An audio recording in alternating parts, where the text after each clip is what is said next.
Mheshimiwa Mwenyekiti, miradi hii ambayo tunaisimamia ni miradi ambayo inasaidia kwa watoto wetu kupata elimu.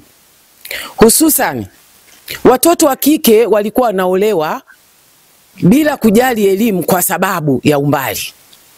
Watoto wa kiume walikuwa wanatoroka pia mashuleni. Lakini kwa shule hizi za amali, Mheshimiwa Mwenyekiti, utavuna wataalamu wengi, utavuna madaktari wengi, utavuna wanafunzi ambao kwa heshima ya mkoa wako chini ya Chama cha Mapinduzi utaona idadi ya wanafunzi watakao kuwa wamefaulu.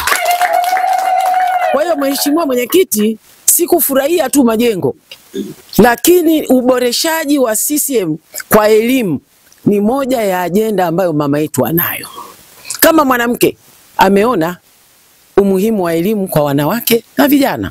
Kama mzazi, bado tunatoa salamu za pongezi na shukurani kubwa kwa Mheshimiwa Rais wetu. Mheshimiwa Rais wetu anatosha kwa miezi hii ambayo imebaki. Mheshimiwa Mwenyekiti, mimi nakuambia kama wanawake kwa uchungu tuliokuwa nao atapata 99.9%. Kwa hiyo 1% tunawaachia hawa wenye midomo ambayo haina breki. Sisi Mama Samia tunaye, Mama Samia tutatamba naye, Mama Samia mitano tena, tunalo la kumlipa na tutamlipa sisi wanawake tukiwakokota na wanaume wote kura kwa Mama Samia.